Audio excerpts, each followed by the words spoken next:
आमिर लियाकत की जिंदगी वैसे तो खुली किताब की मानिद रही, तहम उनकी जिंदगी का एक अहम तरीन पहलू जो नजरों से ओझल रहा वो उनका भाई है, जिसके बारे में कहा जाता है कि आमिर लियाकत ने शदीद इख्तलाफात की बिना पर इमरान लियाकत के जनाजे में शिरकत से इनकार कर दिया था। सगे भाई को कंधा न देने वाले आमिर लियाकत जब इस दुनिया से रुखसत हुए तो उनके बारे में ये कहा गया कि उनका हाल भी अपने भाई जैसा हुआ। दोनों की मौत एक ही हालात में हुई। इमरान लियाकत कौन थे, उनकी मौत किस कदर खराब हालात में हुई, दोनों भाइयों की मौत में क्या कदर मुश्तरक है, ये सब कुछ हम बताएंगे आज की इस वीडियो में।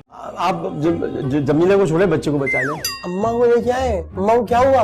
वही जो जमीला को हुआ।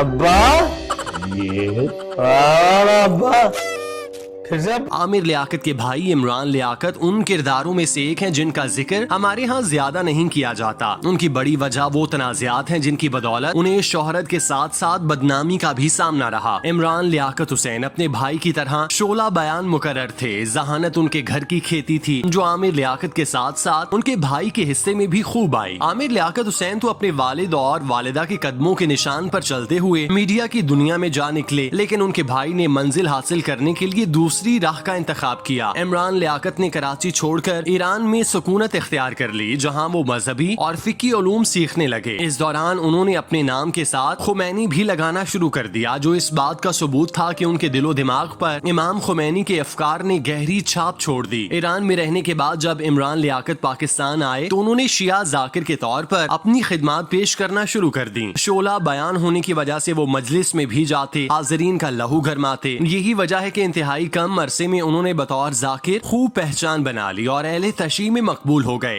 ये सिलसिला कामयाबी के साथ आगे बढ़ता चला गया। दौलत और शोहरत उनके कदमों में आ गिरी। एक तवील अरसे बाद इमरान लियाकत ने नाउज़बिल्लाह खुद को इमाम मेहदी करार दे दिया। इस काम में उनकी अहलिया भी उनके साथ थीं। अपनी बात को सच साबित करने के लिए इमरान लियाकत ने अपनी अहलिया के हमरा मज़ार कायद पर करामात दिखाने का ऐलान किया। इस मौके पर यह खदशा सामने आया कि कहीं मुल्क भर में मजहबी फसादात शुरू न हो जाएं। चुनाचे पुलिस ने इमरान लियाकत को ये सब करने से रोक दिया। इमरान लियाकत के बारे में कहा जाता है कि उन्होंने अपनी कुतब में लोगों को सजदा करने का कहा था और उन्हें सजदा करते भी थे। ये उनके दिमाग का फतूर था कि वो अल्लाह की लगाई हुई हर हद को अबूर करते चले जा रहे थे। उनका जो दिल में आता वो कर जाते, जो बात जुबान पे आती कह जाते। चूँकि उन दिनों कराची में फिरका वारियत अपने उरूज पर थी तो कई मसलक से ताल्लुक रखने वाले उलमा इस आग को अपनी जुबान से बढ़ावा देने में मसरूफ थे। आमिर लियाकत अपने भाई की बातों से शदीद इख्तलाफ रखते थे। यही वजह है कि उन्होंने अपने करियर में कभी उनसे मुतालिक बात नहीं की। बहुत से लोगों के लिए ये बात भी नई होगी कि उनका एक भाई भी था। आमिर लियाकत की बतौर मजहबी स्कॉलर और आलिम जो पहचान बनी हुई थी वो उसे भाई की हिमायत करके गवाना नहीं चाहते थे, क्योंकि उन्हें मालूम था कि उनका भाई गलत राह पर है। वो उसे समझाते भी थे, लेकिन इमरान लियाकत को शायद अल्लाह ने इस कदर गफलत में धकेल दिया था कि उनके कान भलाई की बात सुनने से कासिर हो गए थे। गुजरते वक्त के साथ साथ इमरान और आमिर लियाकत के माबैन दूरियां बढ़ती चली गईं। इमरान लियाकत जो एक मखसूस तबके में बहुत ज्यादा मकबूल थे, एक वक्त ऐसा आया कि उन्हें नजरअंदाज किया जाने लगा। जब इमरान लियाकत से मंसूब फवायद हासिल कर लिए गए तो उन्हें तनहा छोड़ दिया गया। उनके साथ साथ फिरने और उनकी बातों पर वाह वाह की सदाएं लगाने वाले अब उनके पीछे खड़े नहीं थे। जब इमरान लियाकत ने ये देखा कि वो भरी दुनिया में अकेले हो गए तो उनके दिमाग को शदीद सदमा पहुंचा, जिसके बायस वो बिस्तर से जा लगे। इस दौरान उनके पास सिवाय बीवी के कोई ना था। इमरान लियाकत तवील अरसे तक जिंदगी और मौत की कश्मकश में रहने के बाद इस दुनिया से गुजर गए। उनके जनाजे में दोस्तों और रिश्तेदारों ने शिरकत की, तहम हैरत अंगेज तौर पर आमिर लियाकत जनाजे में शामिल ना हुए। हालांकि ऐसे मौके पर दुश्मन भी अपने इख्तलाफ साइड पर रखकर मैयत को कंधा देते और उनकी मगफिरत की दुआ करने के लिए पहुंच जाते हैं, लेकिन आमिर लियाकत ने ऐसा नहीं किया। कुछ साल बाद एक इंटरव्यू में इस हकीकत से पर्दा उठाया गया कि भाई के साथ इख्तलाफात शदीद होने की वजह से मैंने उनके जनाजे में शिरकत नहीं की थी। इमरान की मौत के कई साल बाद आमिर लियाकत भी जब पिछली जुमेरात अपने घर में मुर्दा पाए गए तो उनकी और इमरान की मौत में बहुत ज्यादा मुमासलत पाई गई। दोनों ने खूब अरूज देखा, लेकिन उन पर जवाल भी इस कदर इबरतनाक आया कि वो अपनी घर की चार दीवारी में घुट घुट कर मर गए। दोनों के अपने उनके पास नहीं थे। आमिर लियाकत की मौत के बाद सोशल मीडिया पर उनका अपने भाई की मौत के साथ मवाजना किया जा रहा है और कहा जा रहा है कि दोनों भाइयों ने अपने अरूज पर मगरूरपन की इंतहा की, जिसकी वजह से अल्लाह पाक ने उन्हें इबरतनाक मौत से दो चार किया। अल्लाह पाक आमिर लियाकत और उनके भाई के दराजात बुलंद फरमाए।